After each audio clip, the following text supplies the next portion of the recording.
Nggak tahu entah setan apa yang merasuki mereka ngaku keturunan Nabi. Setelah sudah ngaku keturunan Nabi, mereka besar-besarlah di Yaman. Habis itu mereka datangi orang-orang Badui itu mintain kambing.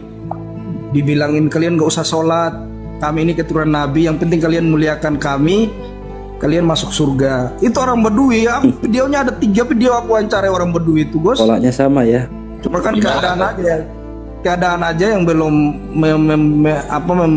memberanikan saya untuk saya upload gitu loh. Jadi orang-orang Badui itu didatangin, dimintain kambing, hasil panen mereka itu dijanjiin karomah, dijanjiin surga gitu. Jadi sama halnya lah dawer di Indonesia itu, jual pasir, jual minyak, yang bilang irkun Nabi, apa keringat Nabi segala macam, sama lah dawernya itu. Terus setelah mereka sudah semakin besar-besar berbaur dengan orang Yaman, mereka sudah mulai merontak, terakhir berdirikan partai komunis seperti yang dibawa sama mereka dari Jerman sana. Dulu kan pembantian komunis di Jerman kan besar-besaran itu, makanya mereka kabur. Di PBB itu tempatkan mereka ke Yaman gitu loh. Habis itu mereka dirikan partai komunis, ya pemimpinnya mereka sendiri, itu Al-Atos, Al-Jufri, dan teman-teman bin Syihab juga ada itu di komunis, di partai mereka. Den Aidit juga keturunannya Den Aidit.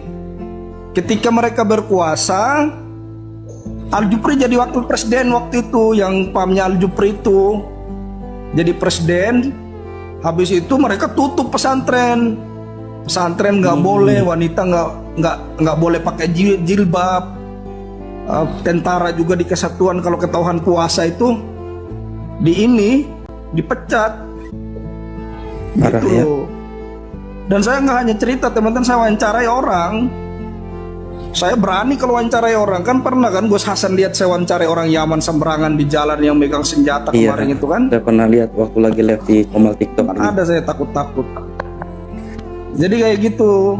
Setelah itu mereka setelah berkuasa ke Yaman, yang marga-marga ini kan setelah berkuasa partai komunis, keluarlah orang saingan mereka yang ada di zona sana di Yaman Selatan. Menang dia jadi presiden, dirubah semua sama dia Yaman, dijadikan satu, Yaman Utara sama Yaman Selatan.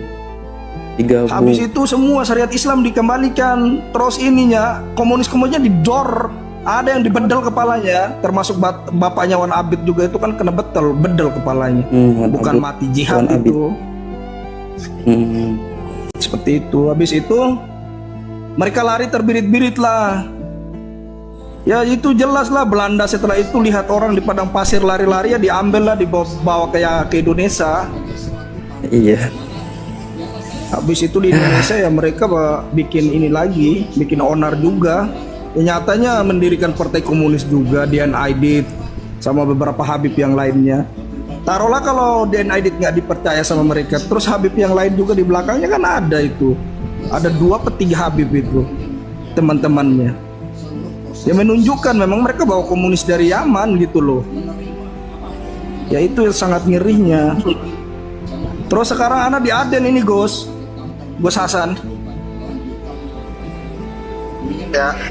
Anak-anak lagi di Aden ini, anak ketemu kemarin malam orang yang apa? Kayak RT lah gitu kalau di Indonesia ya, Gus Hasan ya. Saya pertanyakan masalah ini, masalah hujan susu itu. Saya juga punya videonya, lucu. Tahu ada dengarnya, kurang ajar.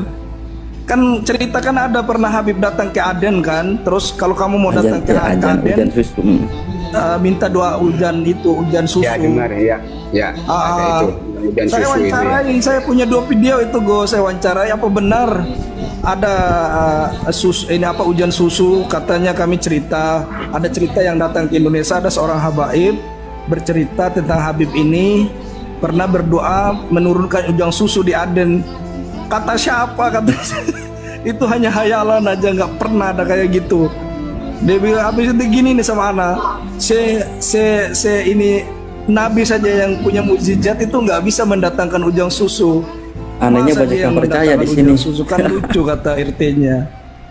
Jadi setelah itu saya diceritain juga di Aden dulu ada 2 kuburan itu nggak ada mayatnya, Tapi mereka mencaplok bahwasanya nenek moyang mereka pernah sudah ada duluan di Aden gitu loh. Mereka bikin kuburan palsu 2, dibangun sama mereka rumah, terus menaranya dibangun. Habis itu karena masyarakat tahu itu tidak ada penghuninya, itu kuburan dihancurkan, diratain kayak tanah. Ya sama hal yang ada di Indonesia lah, kuburan-kuburan palsu banyak. Mereka itu sengaja bikin kuburan palsu di tengah daerah agar mengakui kalau nenek moyang sudah datang duluan di tempat itu gitu loh. Mereka lah yang paling daerah. Padahal jong. Ya kayak ini, kayak Nabi Hud itu. Mungkin teman-teman kan dengar ceritanya Nabi Hud bangun di dalam gua itu kan. Itu kan orang Yaman sendiri kan ngirim surat ke Tarim. Jangan kamu bawa-bawa Yaman demi untuk mendapatkan pundi-pundi uang, mengatasnamakan Yaman. Nabi Hud bangun segala macam, itu cerita yang nggak benar. Ditegur langsung.